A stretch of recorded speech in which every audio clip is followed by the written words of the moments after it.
continua aí com semelhanças de triângulos, né? Então, ele traz pra gente, além do calor que está fazendo aqui em Belo Horizonte, e Minas todas, né?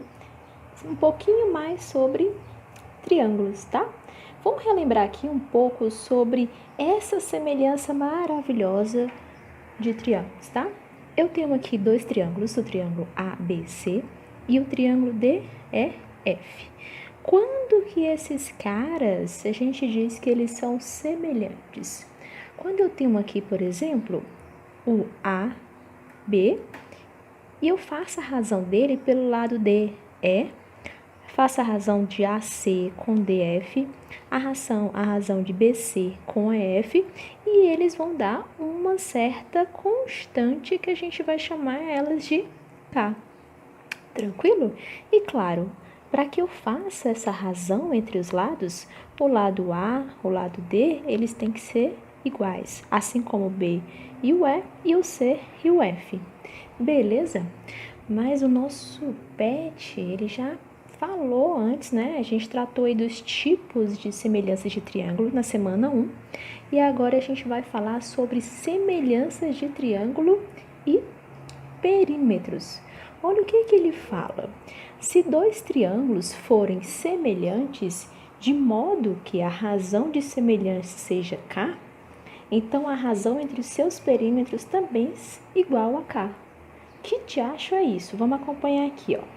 Eu tenho aqui o triângulo ABC, o triângulo XYZ. Então, eu fiz aí para vocês verem a razão de AB sobre a razão de XY. E a razão dele dá justamente, ó, 1/2, certo?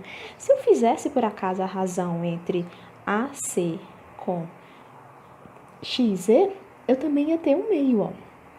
Ou a razão de BC com YZ, também teria 1/2. Aí ele fala o seguinte, se eu pegar e fizer o perímetro desse cara, mas o que é o perímetro? É a soma de todos os lados. E dividir, ou seja, a razão entre o perímetro deste outro aqui, vai ser igual à razão de um lado. Olha, 3 mais 5 mais 4, 6 mais 8 mais 10. Perímetro do primeiro e o perímetro do segundo. 12 sobre 24, que deu igual a 1/2. Deu para sacar agora? Vamos continuar então e ver o que mais que ele vai falar aqui pra gente. Ele vai trazer agora um pouco sobre a área desses triângulos, ó. Semelhança de triângulos e área. Também é muito fácil, tá? Claro que a gente só vai conseguir visualizar melhor nos exemplos. Na área, ele fala, tanto a altura e a base estão na razão K. Lembra do K? Essa constante aqui, ó, de 1/2, que a gente faz pegando um lado e dividindo pelo outro, do outro triângulo, tá? Então, a gente tem aqui, ó, tanto a altura e a base estão na razão K. Logo, a área ficará na razão K elevado a 2. Aí, eu peguei aqui, ó, os mesmos valores desse triângulo, tá? O 6 é a altura do triângulo ABC e o XYZ tem como altura 12. Então, eu vou fazer o que ele fez. Vou fazer primeiro separado, ó. A área do triângulo ABC, como é que calcula mesmo a área de triângulo? Base vezes altura dividido por 2. Olha aqui esse triângulo. Base vezes altura e eu dividi ele por 2, tá vendo? 12. Fiz a mesma coisa no triângulo seguinte, ó. Base vezes altura e dividi por 2. Deu 48. E aí, quando eu fiz a razão entre as áreas, que deu 12 sobre 48, eu encontrei 1/4. E 1/4 é a mesma coisa de eu ter pego a razão entre os lados, que era 1/2, ó, 1/2, e elevado ao quadrado. Então, é isso que ele fala.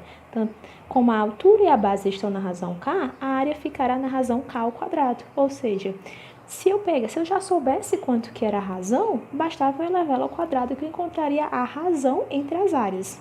Tranquilo? Ou ainda, olha como é que eu fiz aqui para vocês. Eu peguei o 6 vezes 4, né, que é base vezes altura, dividir por 2. 12 vezes 8, base vezes altura, dividir por 2. E aqui, ó, como é que o 2 desapareceu? Só lembrando que a gente pode fazer o cancelamento aqui, tá? Então, ficou 6 vezes 4 e 12 vezes 8. E quem que é aqui, ó? 6 está para 12. é a razão das duas alturas, ó. E o 4 está para 8. É a razão de dois lados que são a base. Se isso aqui é K, por que isso aqui é K? Porque isso aqui dá 1/2.